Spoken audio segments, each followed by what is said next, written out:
5 seconds. That's how long her hand stayed pressed against my chest before I felt the tremor in her fingers. How long it took for Elena to lean close enough that I could smell Jasmine mingling with fear, see the defiance flickering in those wide brown eyes, and realize she had absolutely no idea she was already dead. The VIP lounge didn't hum with conversation anymore. It waited. Watching. She pulled back just enough to meet my gaze, expecting, what? Desire? Weakness? The kind of distraction her handlers had promised her I'd show.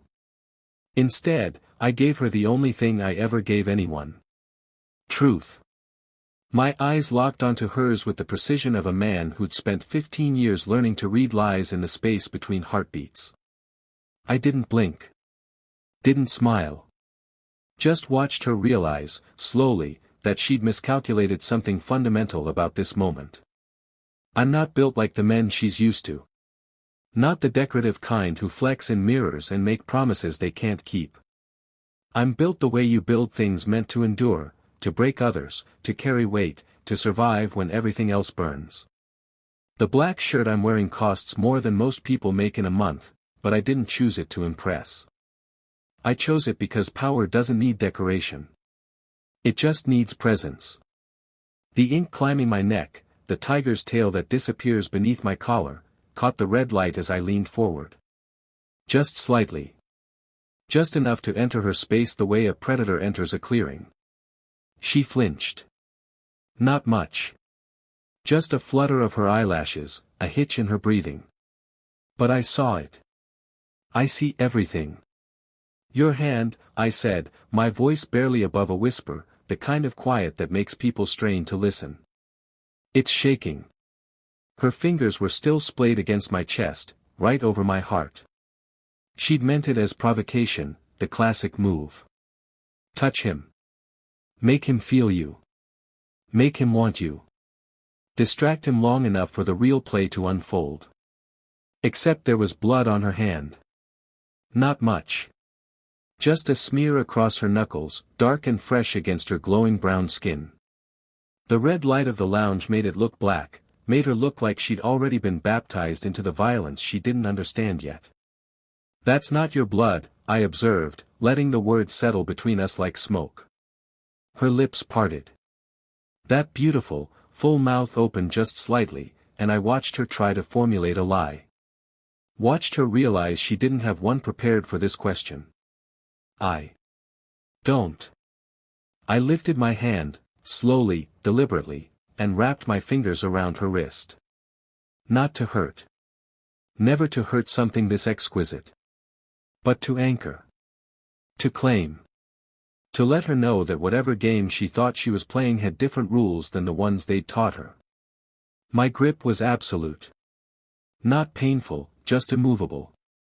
The way gravity is immovable. You walked into my lounge wearing a dress designed to make men forget their names, I continued, my thumb finding her pulse point. It was racing. Good. Fear sharpens the senses. You touched me like you had permission. Like you had power here. I leaned in closer, close enough that my lips nearly brushed her ear, close enough to feel the heat radiating off her skin. But you smell like jasmine and desperation, Elena. And you're trembling like a woman who knows she's in a cage but hasn't found the locked door yet. She tried to pull back. That survival instinct finally kicking in, the one that screams run when you realize you're standing too close to the fire. I didn't let her. How? Her voice cracked. She swallowed, tried again. How do you know my name? Because the men who sent you here. I released her wrist, but only so I could reach up and brush a curl away from her face, a gesture so gentle it made her eyes widen with confusion. They didn't just sell you out, darling. They sold you to me. 3 hours ago. For considerably less than your worth, I might add. The color drained from her face. All that beautiful brown skin going ashen as the reality settled in. They told you to distract the businessmen in the VIP lounge. The high-level target who could erase your family's debt if you just kept him occupied long enough. I watched her nod, barely perceptible, and felt something twist in my chest. They lied. What? There is no businessman, Elena. There's only me. I let her see it then, the ghost of Seoul, the man whose name makes grown criminals cross themselves and choose prison over betrayal. Choi Tae-Gwon. And you weren't sent here to distract me. I reached down, took her bloodied hand in mine, and lifted it between us like evidence at a trial. You were sent here to die. So they could blame me for killing you. So they could finally have their excuse to move against the one man in this city they can't buy, can't threaten, can't control. The red light painted us both in shades of violence and silk. Behind us, my men stood in the shadows, waiting for my signal. Outside, I knew, her handlers were watching the clock. Counting down. Preparing to call in the hit squad that would storm this lounge and find her body draped across my table. Except I'd already killed 3 of them in the alley behind the building. Hence the blood on her hand. So here's what's going to happen, I said, my voice dropping to that register that makes people's hindbrain scream danger. In about 90 seconds, men with guns are going to kick in that door. They're going to expect to find you dead and me distracted. Instead, they're going to find something they're not prepared for. What? She whispered, and I could see her mind racing, trying to find the angle, the escape, the survival path. I smiled then. Not warmly. Not cruelly. Just, honestly. They're going to find you standing beside the most dangerous man in Seoul. And you're going to have to decide, very quickly, whether you want to die as their sacrificial lamb. I pulled her closer, until her body was flush against mine, until she could feel every controlled breath I took, every calculated heartbeat. Or live as my queen. The door exploded inward right on schedule. And Elena, beautiful, terrified, exquisite Elena, made her choice. She kissed me. Not tentatively. Not as provocation. But with the desperate fury of a woman who just realized she'd been playing checkers in a chess match and had exactly one move left to make. And I kissed her back like a man who just found the only piece on the board worth protecting. The massacre that followed was almost romantic. 3 hours earlier, she was just a problem I hadn't decided how to solve. I watched her enter through the security feed first, a habit that's kept me alive longer than mercy ever could. The camera caught her hesitation at the door, the way she smoothed her dress twice before the bouncer let her through. Amateur. Professional seductresses don't second-guess their costumes.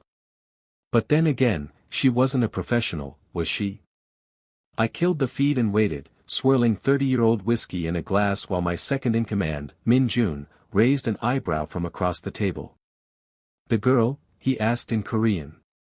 Let her come. Boss, if this is the... I said let her come. He knew better than to argue twice.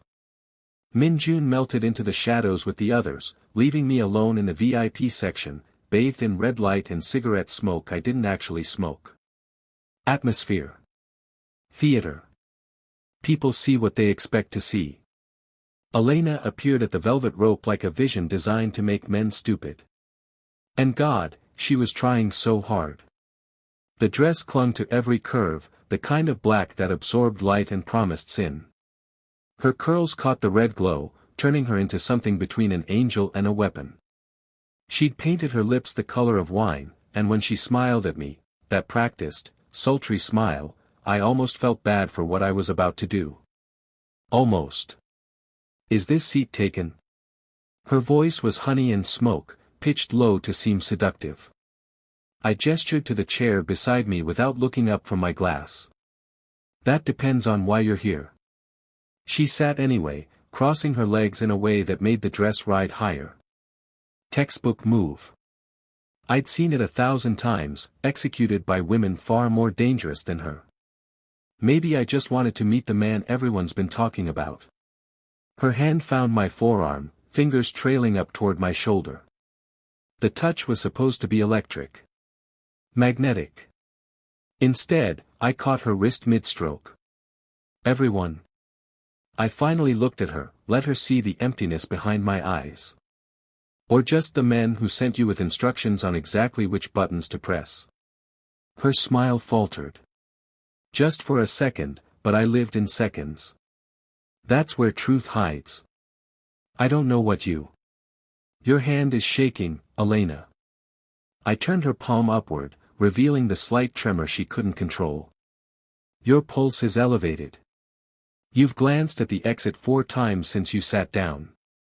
And that perfume, jasmine, expensive, recent, you applied it in the car, didn't you? Still wet behind your ears. I leaned closer, dropping my voice to that intimate register that makes people think you're sharing secrets instead of pronouncing sentences. You're terrified. Which means you're not here because you want to be. You're here because someone convinced you that seducing me was preferable to whatever alternative they offered. I released her hand, watched her pull it back like I'd burned her. So let's skip the performance. Tell me what they promised you. My family's debt, she whispered, and there it was, the truth, naked and desperate. They said if I could just distract you tonight, keep you occupied, they'd erase everything. How much? 200,000. I laughed. Actually laughed. It wasn't a kind sound. Elena. I set down my glass, gave her my full attention. Your family owes Park Sang-min 1.3 million won. And Park Sang-min works for me. The color drained from her face in real time, and I watched her world rearrange itself around this new, terrible information. So you see, I continued softly, you were never here to save anyone. You were here to be the spark that justifies the fire. That's when her hand touched my chest, and I felt her trembling against my heartbeat. The gunfire started before she could pull away. Not random shots. Coordinated. Professional. The kind of tactical breach that costs money and requires planning. 3 entry points, front door, kitchen, emergency exit. They'd studied the building's layout, counted my men, timed it for maximum chaos. They just hadn't counted on me expecting it.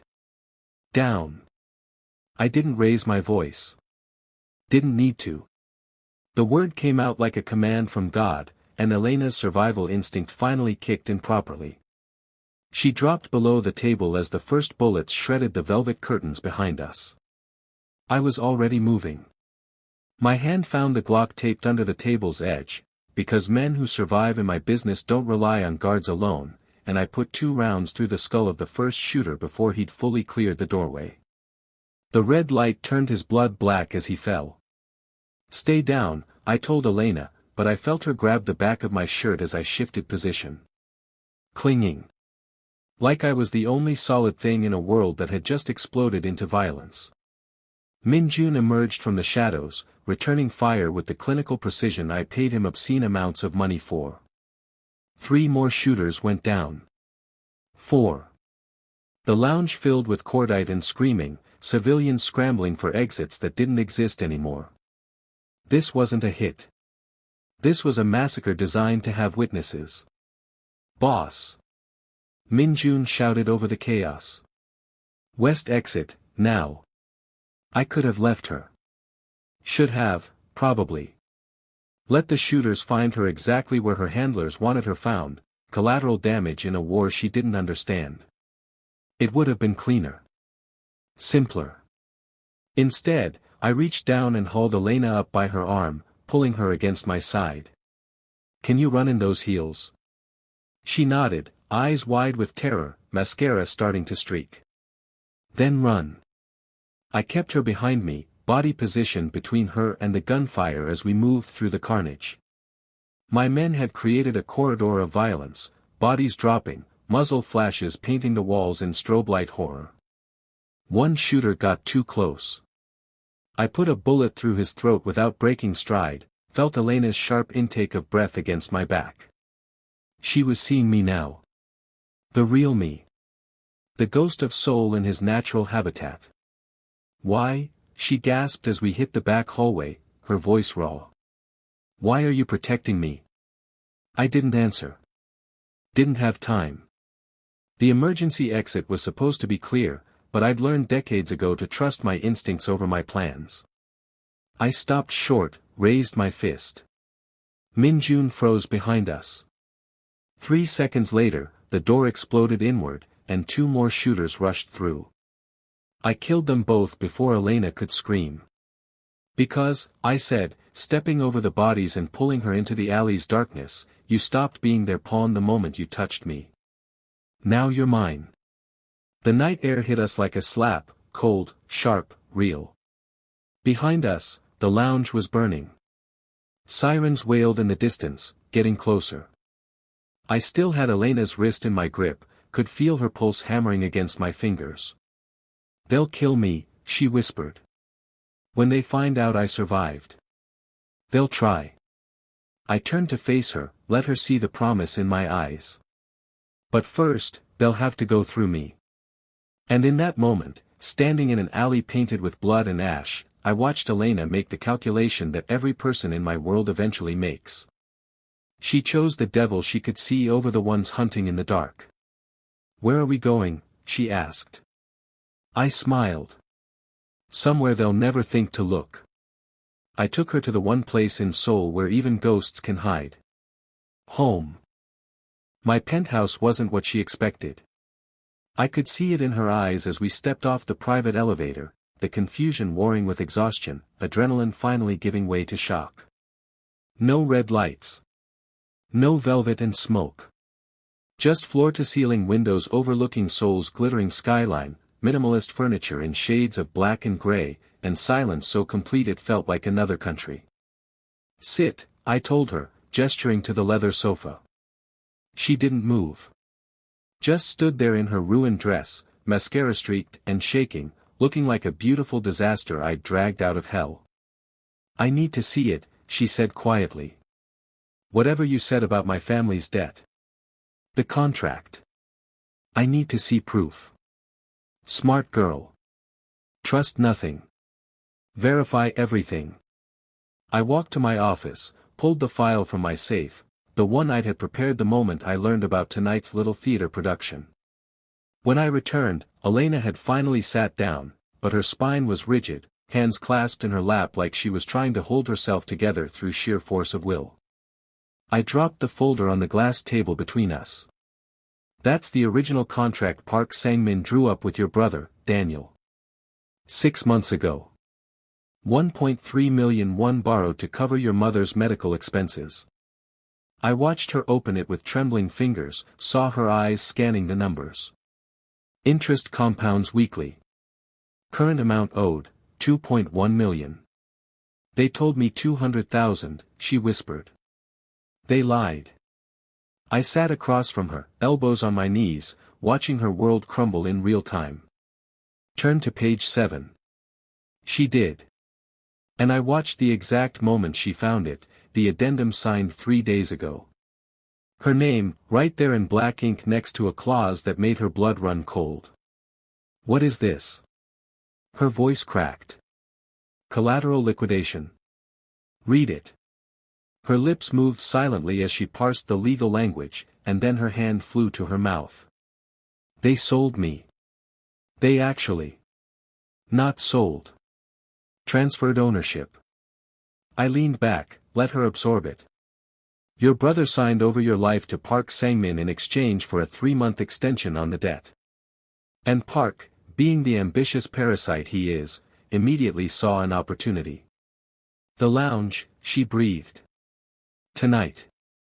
A very public assassination of a very high-profile target, with a very convenient witness who would be too dead to contradict whatever story they spun. I pulled out another document, the one that still made my blood run cold with rage. This is the death certificate they had pre-filled. Suicide. Despondent over family debt. Threw herself from my balcony in shame after I rejected her advances. Elena's sob was a broken sound that cut through the silence like glass. They were going to kill me no matter what happened tonight. Yes. My brother. Daniel knew. I said nothing. Sometimes silence is the cruelest answer. She stood abruptly, pacing to the window, arms wrapped around herself like she could hold her breaking heart together. I watched her reflection in the glass, this woman who'd walked into my world wearing courage like armor, now stripped down to raw grief. "Why show me this?" she finally asked, not turning around. "You could have just let me believe I was worth saving." I crossed to her slowly, stood close enough that she could feel my presence at her back. "Because I don't deal in comforting lies, Elena. I deal in truth." I reached past her, pressed my palm against the window beside her reflection. "And the truth is this, the people who were supposed to protect you traded your life for time. But me?" I turned her around gently, tilted her chin up so she had to meet my eyes. "I'm the monster who's choosing to keep you alive." A tear slid down her cheek. I caught it with my thumb. "What do you want from me?" she whispered. "Everything," I thought. But what I said was simpler. "Survival. Yours and mine. Together." She noticed the blood before I did. "You're hurt." Elena's voice had steadied, grief crystallizing into something harder. "Purpose, maybe. Or just the need to focus on something she could actually fix." I touched my neck, felt the warm wetness spreading beneath my collar. One of the shooters must have grazed me during the chaos. Adrenaline had kept me from feeling it, but now the wound throbbed with each heartbeat. "It's nothing. It's not nothing." She was already moving toward the bathroom, returning with a first aid kit she'd somehow located in my minimalist space. "Sit." I almost smiled at the command in her voice. This woman who'd been trembling against my chest an hour ago was now ordering me around in my own home. I sat. Elena positioned herself between my legs, tilting my chin up to examine the wound. Her touch was clinical at first, professional, but I felt the slight tremor return to her fingers as they brushed against the ink climbing my throat. "This will sting," she warned, and pressed antiseptic-soaked gauze against the gash. I didn't flinch. Men in my position learn early that showing pain is showing weakness. "The tiger," she said softly, tracing the tail of the tattoo with her free hand. "It goes all the way down, doesn't it? To my ribs." "Yes." "Why a tiger?" I watched her face as she worked, the concentration furrowing her brow, the way she bit her lower lip when she focused. Beautiful. Even now, especially now, stripped of pretense and performance. In Korea, tigers are guardians. Protectors of the sacred. I let my eyes drift to the window, to the city sprawled below us like a kingdom of lights. But they're also hunters. Solitary. Apex predators that everyone fears and no one truly knows. Her hand stilled on my neck. "My father gave me my first tattoo when I was 16. A single stripe, right here." I touched the place on my shoulder blade where the ink had started. "He said every kill earns another stripe. Every betrayal survived, another tooth. Every empire built, another claw. How many stripes does the tiger have now?" 43. Elena's breath caught. I felt it against my skin, warm and ragged. "The night my father died," I added the eyes. I looked at her directly, let her see the darkness that lived in me. Because that's when I learned that tigers don't just hunt. Sometimes they devour their own. "You killed him." It wasn't a question. She'd already seen enough to know what I was capable of. "He sold my sister to settle a debt. Just like your brother sold you." My jaw tightened with the memory, old rage that never quite burned out. I found her 3 days later. What they'd done to her, there weren't enough bullets in Seoul to make it right. Elena's hand moved to my face, cupping my cheek with a gentleness I didn't deserve. "What happened to her?" "She survived. Married a doctor in Busan. Has 2 children now. She doesn't speak to me anymore, but she's alive. Safe. That's all that matters." "So you became the monster to save her." "I became the monster to make sure no one could ever hurt her again." I caught her wrist, held her palm against my face. And then I stayed a monster because it's the only language this world understands. She leaned closer, her eyes searching mine for something, redemption, maybe, or just proof that underneath all this ink and blood, something human still remained. The blood on my hand earlier, she whispered. In the lounge. That was from the alley, wasn't it? You'd already killed them before I even walked in. 3 men. The advance team. They were supposed to secure the perimeter while you kept me distracted. You could have just let them kill me. Would have solved all your problems. I pulled her closer, until our foreheads nearly touched.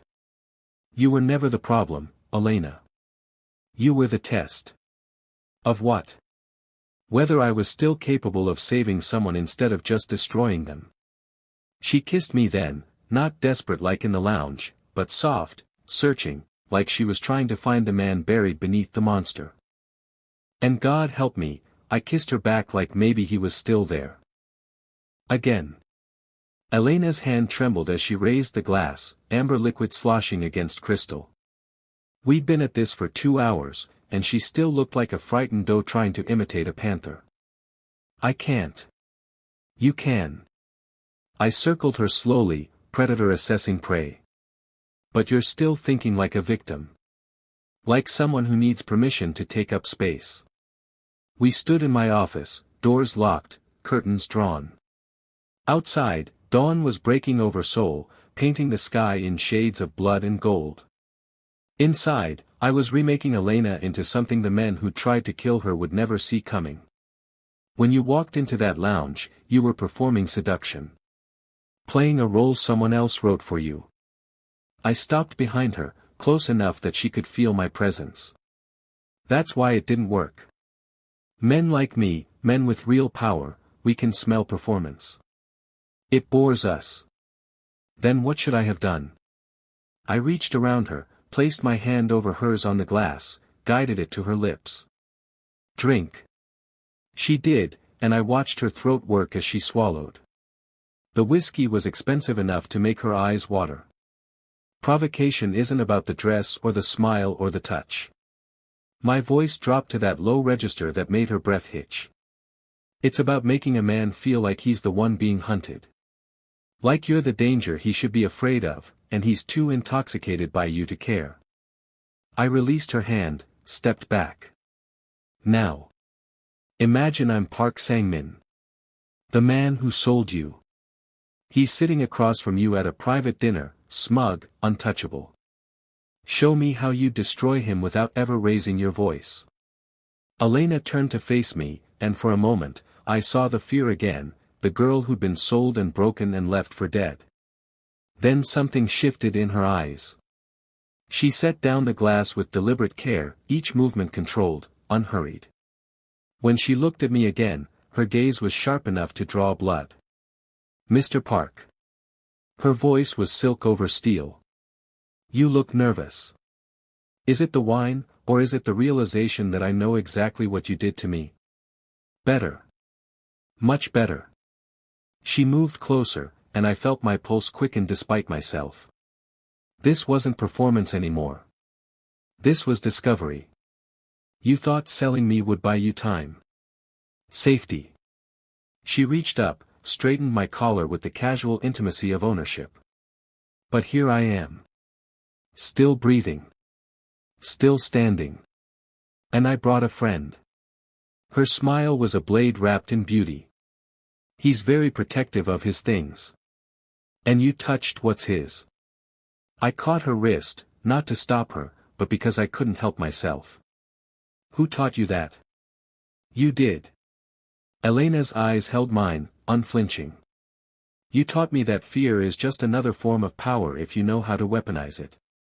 You taught me that men who think they own you are blind to the moment you decide to burn their world down.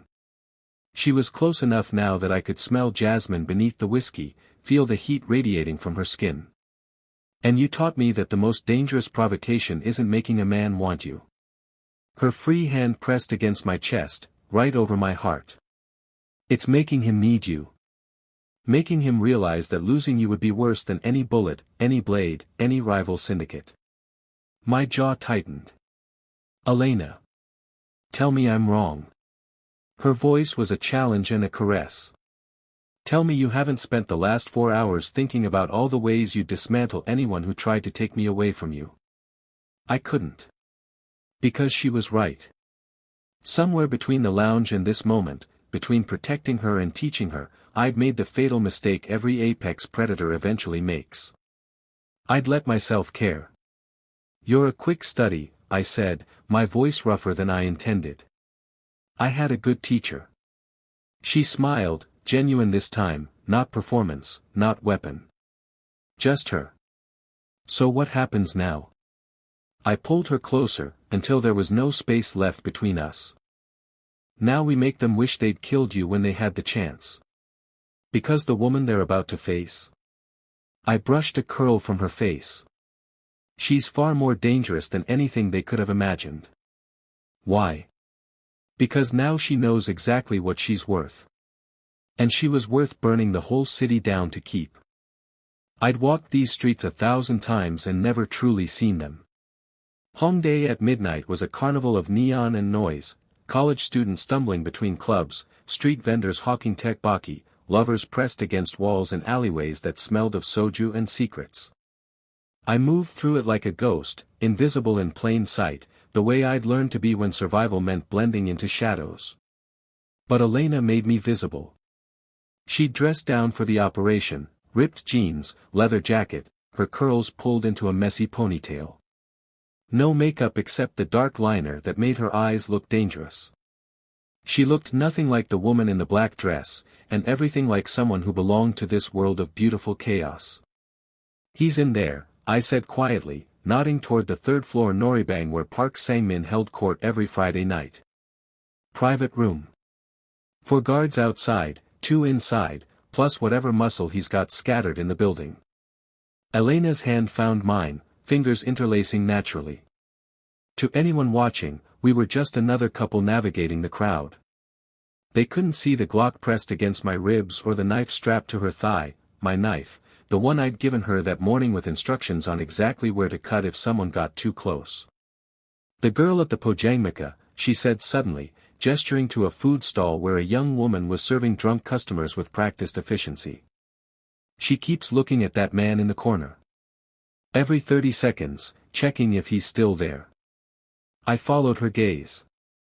Saw what I'd missed 100 times before, the way the woman's smile never reached her eyes, how her hands shook when the man ordered another bottle. Debt collector, I realized. Probably owns her family's restaurant. She's working off interest. Like me, Elena said softly. Like you were. I squeezed her hand. Not anymore. She turned to me then, and in the flickering light of 1,000 neon signs, I saw something shift in her expression. You really don't see it, do you? See what? The city. What it actually is. She gestured at the chaos around us, the laughter and desperation, the beauty and violence all tangled together. You've spent so long controlling it, you forgot to look at the people living in it. I'd killed men in these streets. Built an empire on their fear. The city was a chessboard, and every person a piece to be moved or removed. But watching Elena smile at a child selling roses, seeing her drop bills into the woman's tip jar when she thought I wasn't looking, I realized she was right. I'd stopped seeing people. I'd started seeing problems and solutions. Threats and assets. Until her. There, Elena said, nodding subtly toward the Noribang entrance. 3 men just went in. They're carrying weight under their jackets. She'd spotted them before I had. My student was becoming my equal.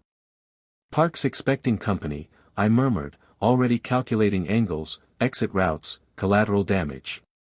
Someone big enough to bring extra security. So what do we do? I pulled her closer, until anyone watching would think I was whispering sweet nothings instead of strategy. We wait. We watch. And when whoever he's meeting comes out, we follow them straight to the person who ordered your death. And then? Her eyes held mine, unflinching. She wasn't asking what I'd do. She was asking what we'd do. Together. Then we show them what happens when you try to kill something that belongs to me. I don't belong to you, she said, but there was no heat in it. Just fact. No, I agreed, brushing a stray curl from her face. You belong with me. There's a difference. A black Mercedes pulled up to the Noribang entrance. The door opened, and I felt Elena's sharp intake of breath against my chest. Because stepping out of that car, surrounded by bodyguards in expensive suits, was someone I never expected to see in Park Sang-min's orbit. Someone who changed everything. Elena's brother, Daniel. Let me go back. We'd returned to the penthouse, the city sprawling below us like a kingdom built on betrayal. Elena stood at the window, her reflection ghostly in the glass, and I knew what she was about to say before the words left her lips. No. Daniel's working with Park. Which means he knows everything, their plans, their contacts, who ordered the hit. She turned to face me, and her eyes held that steel I'd taught her to sharpen. I can get close. Make him think I survived by luck, that I'm scared and alone and need his protection. They'll kill you the moment they verify you're alive. Not if I'm useful. She crossed to me, placed her hands on my chest the way she had that first night, but this time there was no trembling, no fear. Just certainty. I'll tell them you kept me alive to use as leverage. That I escaped. That I have information on your operations, your safe houses, your... Stop. The word came out rougher than I intended. You're talking about walking back into the mouth of the beast that tried to devour you. I'm talking about finishing what they started. Her jaw tightened. My brother sold me to them. I deserve to look him in the eye when he realizes his mistake. Every instinct I'd honed over 15 years screamed against this. I didn't let assets walk into danger without control. Didn't trust anyone enough to send them into enemy territory alone. But Elena wasn't an asset. She was everything. 2 days, I said finally. You get me the location of their headquarters, proof of who's bankrolling Park, and you get out. Min Jun will have eyes on you the entire time. They'll sweep for surveillance. Then I'll have to trust you. The admission tasted like blood in my mouth. And you'll have to trust that if anything goes wrong, I'll burn the entire city to ash before I let them touch you. She kissed me then, hard, desperate, like she was trying to memorize the taste of me. Make it look real, she whispered against my lips. When they take me. It has to look real. The alley behind the Noribang reeked of garbage and old sins. I watched from the shadows as Elena stumbled into view, jacket torn, lip bleeding from where I'd split it myself, gentle violence that made me hate every carefully controlled instinct I possessed. Park's men found her within minutes. Please, Elena gasped, and even I almost believed the terror in her voice. He's after me. The ghost, he knows I escaped, he'll kill me. One of them grabbed her arm. I forced myself to stay hidden, every muscle locked against the urge to put bullets through their skulls. Boss will want to see this one, the guard muttered into his radio. They dragged her toward a black van, and I caught her eyes for half a heartbeat. Saw the message there, trust me. So I did the hardest thing I'd ever done. I let her go.